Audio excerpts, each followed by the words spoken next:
She is taking this message out into the world in such a big way. From England, living in Australia, now she's here getting the message out to us. And we have amazing speakers tonight to get us even more revved up, even more excited about the fact that any of us probably standing here can look at what we're wearing, can look in our closet, can pull the lip gloss out of our bag, can look in our pantry, our bookshelves, and even this very body that we live in, which has been built for the past some time or long time on vegan food. Much of it, yahoo! I want to tell you a piece of news that I just noticed last week. I was speaking to 2 different companies that I work with, and a third that I've been speaking to about starting to work with. And they were talking about the fundraising they've been doing. And I did a little math in my head, and I realized that in one single week, 3 vegan companies had raised $1 billion. $1 billion.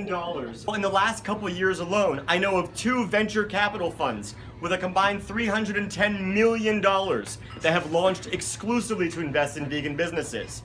I know of a hedge fund on the public side that is investing on these lines in the public space, in major companies. I see hundreds of angel investors and other new people in this space who are coming together to realize that if we invest our dollars and our time into solutions to the problems, not just, though it is extremely important, educating people and advocating for change, but also offering the exact solutions we need them to embrace, that we can change the world. And what we need to think about is, when we are spending our time and our resources and our voice for the environment, for health, and for the animals, and the time and resources of our allies, investors, and others, we need to ensure that every dollar and every second we spend is spent as efficiently and effectively as possible. Books like Vegan Ventures and businesses like those mentioned in the book are here to ensure that we do that. We have got to make our businesses not just compassionate, but they've got to be better than the alternative products. That is absolutely the key. And I didn't think of that myself. I actually heard it from one of the most dynamic vegan businessmen in the world, Josh Tetrick of Hampton Creek, whose Just Mayo is rocking the world and saving millions of animals because he's come up with a vegan mayonnaise, and I hear that he's going to come up with a vegan egg scramble that's going to be out soon. And basically, it's going into institutions, it's going into big businesses. I believe 7-Eleven announced recently they're going to only be using Just Mayo on its sandwiches.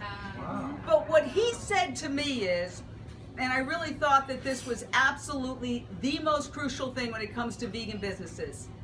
They can't just be good. They can't just be compassionate. They can't just be coming from the right place. They've got to be 1,000% better than the alternative product.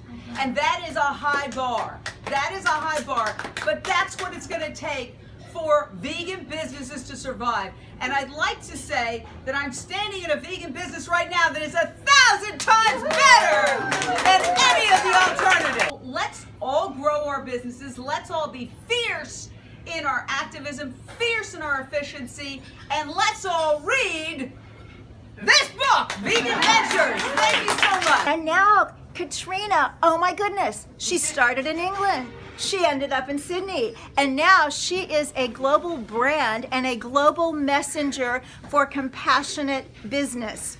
She is the founder excuse me, of veganbusinessmedia.com, which is a hub for all kinds of vegan business. And this is her first fabulous, amazing book, Vegan Ventures, Start and Grow an Ethical Business.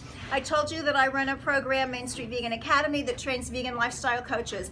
I don't make them read a whole lot of books because people don't want to get bogged down before they even show up. This book is required reading because if you want a vegan business, do it right the first time. Katrina Fox. Woo! It's interesting, Victoria started talking about Philip Wallen, who is a friend of mine. He is awesome. He's the former vice president of Citibank. He was a renowned merchant banker, headhunted, and he had an epiphany and he gave it all up and he wants to die broke. He wants to give away his millions. That's his mission. So he helps children, animal charities and organizations and environment. He's a fierce vegan advocate, and he's very corporate looking, so people have to take him seriously, particularly people in the business world. And I'm going to start with a quote from him. He says, in the foreword to the book, he says, "The future for well-run, properly structured vegan businesses has never been brighter."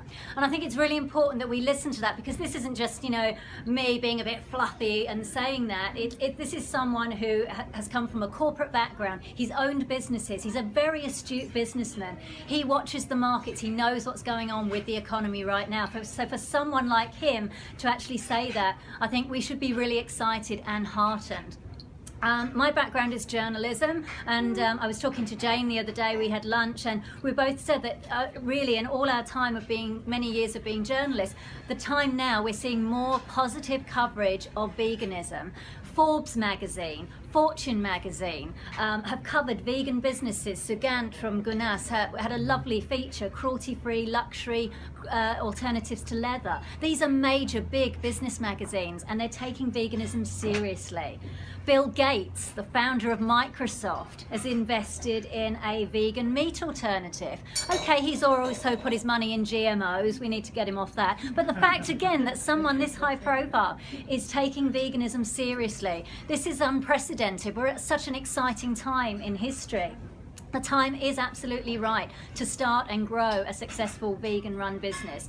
I put the book together because I wanted people to have the tools to be able to start and grow their own business and run it on ethical vegan principles. Yes, there are a lot of books out there, excuse me, general business books, and they're great, and I recommend some of them.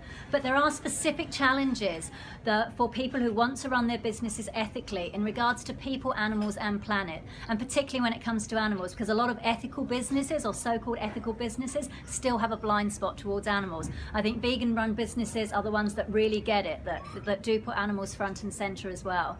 So I wanted for people to not only be inspired, but also to know the pitfalls, to avoid the pitfalls.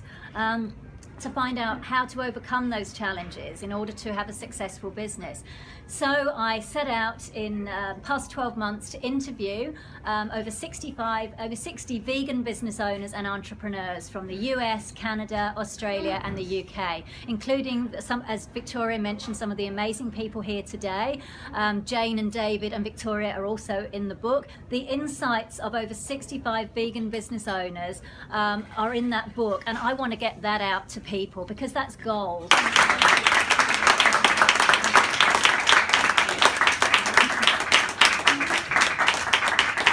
Go ahead.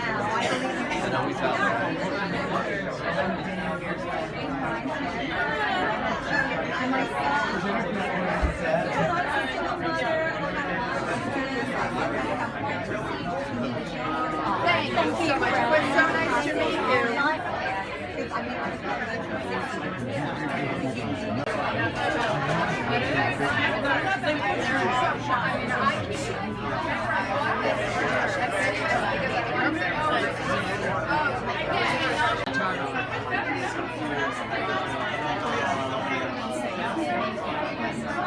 Oh. Come on in. I want to get Fran. Thank you. I want to talk to you before you leave.